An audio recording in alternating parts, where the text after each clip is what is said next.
a university in the UK, and I was looking for a friend who was a chemist. So I was looking for the chemistry department. After going around and around, I learned that there was no chemistry department. They had stopped having these disciplinary departments. They brought their scientists together to solve problems.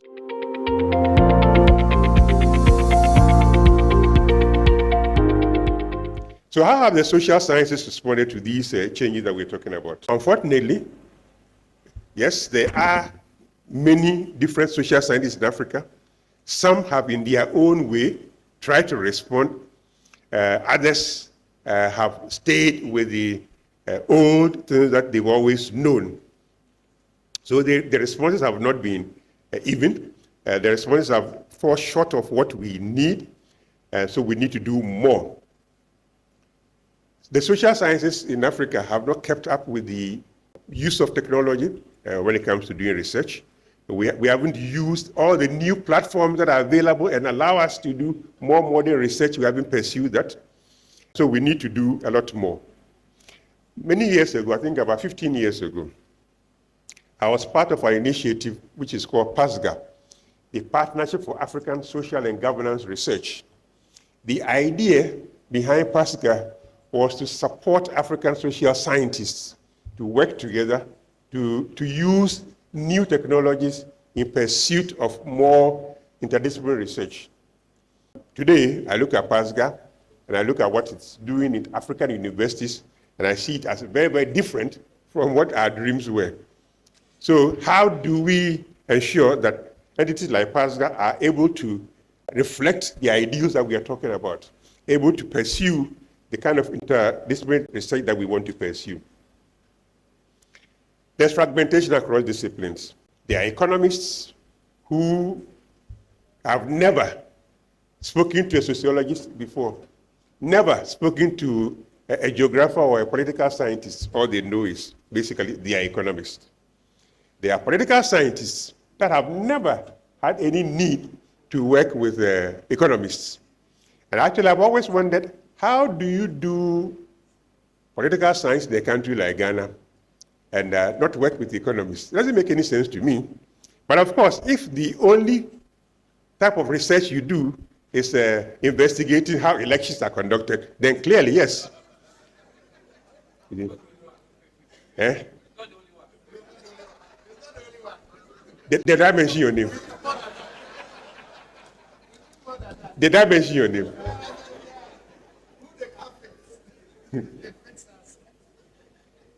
So there's a need for us to broaden the scope of what we do.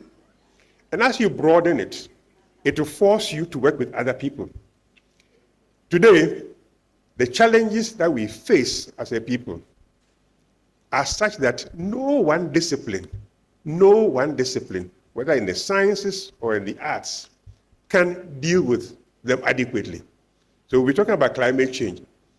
Climate change is not about soil science.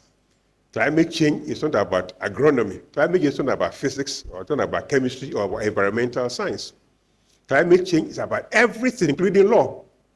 And yet, when we think about these things, we pursue them.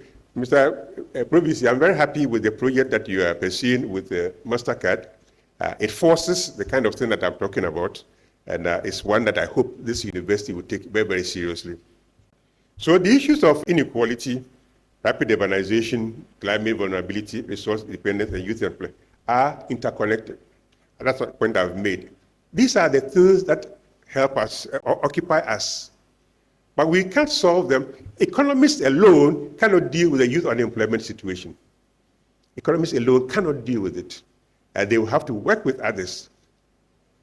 Similarly, the issue of resource dependence is one that requires teams from different disciplines to work at. The interesting thing about many of our economies today is the fact that social norms of 100 years ago still guide us. Political settlements that we pursued 50 years ago still dominate our thinking. And our historical legacy, largely coming from colonialism, still drives the way we think about development. And we make the point that if we fail to acknowledge the changes that have occurred and think in a more pragmatic way about how to work together to change these norms, we probably are not going anywhere. So if we want to have reforms, we will have to think about how to work with others, the different disciplines, different tools, different methodologies, and so on. So today, we know that the debates about development have moved beyond our common disciplines, whether sociology or political science or economics. Many of the things that we want to talk about have moved on and require us to think about how to work in a framework that captures everything that we are talking about. There are books that I've mentioned here that seek to do that. The Cambridge African Studies series is one that sought to do that kind of thing. Can the University of Ghana do something similar? You remember when I was Vice Chancellor, we introduced the Reader series. It was basically to help us to understand our own discipline. Can the University of Ghana move beyond that and start thinking about a series that would bring different disciplines together? That's something that, Mr. Provisi, if you do, I will vote for you anywhere you go. Even if you stand for president, I will vote for you. So here I've listed what each of these disciplines, psychology, education, social policy, history, geography, economics, and anthropology, political science, what they bring. What they bring is important, is unique to them, but what is important is how they can bring this to a common framework, so that we can all sit there and say, yes, economists can do this, psychologists can do that. Let's have teams. I was very struck when I visited a university in the UK, and I was looking for a friend who was a chemist. I was looking for the chemistry department. And after going around and around, I learned that there was no chemistry department. They had stopped having these disciplinary departments. They've brought their scientists together to solve problems. So they have a team on environmental science, and then in that team, there are physicists, there are chemists, there are soil scientists, and so on. So I found my friend, and I said, oh, but I thought you were a chemist. He said, hey, we don't do those things. Yeah. So I'm not saying University of Ghana should go and copy that kind of thing, but it's about time that the University of Ghana started thinking about having teams that work across disciplines. That was the idea behind having centers and institutes like ISA.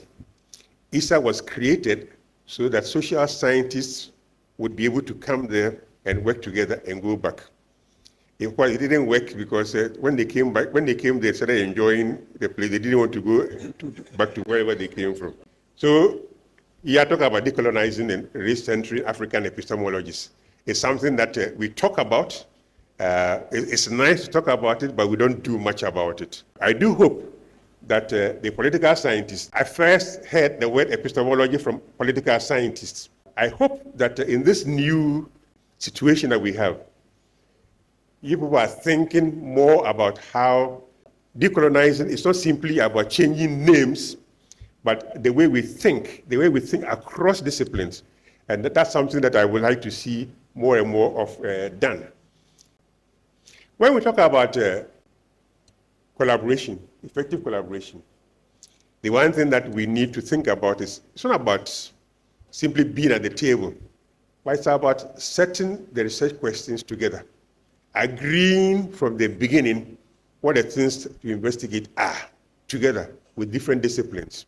And once we do that, we are on the path to more effective collaboration. If we don't do that from the beginning, there will always be the arguments in the middle. And as for this economy, they think they know best. No, but you must come in as equal partners to solve a problem.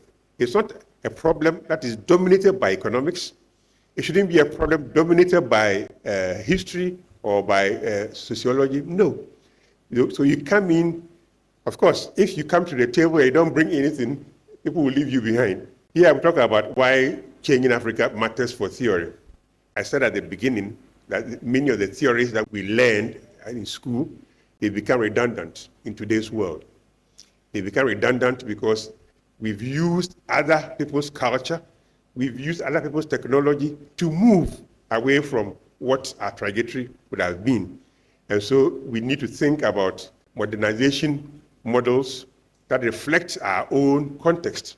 We need to think about how does a modernizing Africa bring along production.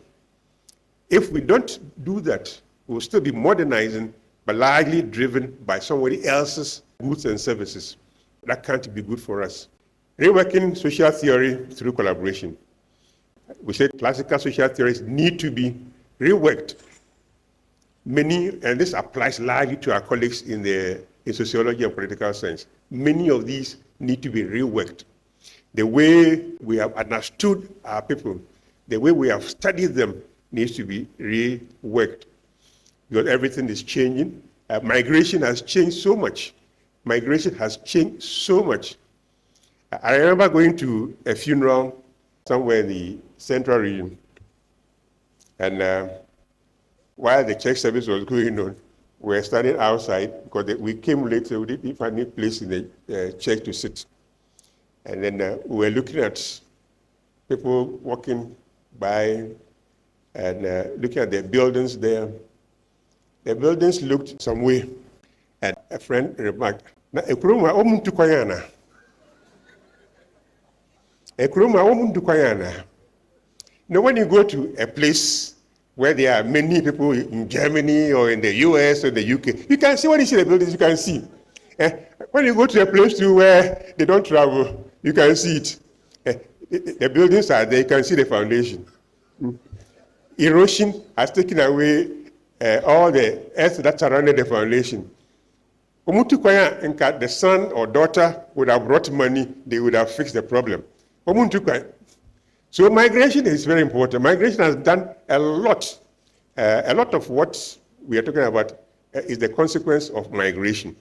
How do we use migration positively? How do we ensure that migration does not lead to a complete brain drain, but one that leads to effective circulation of people and effective use of resources from all over the world?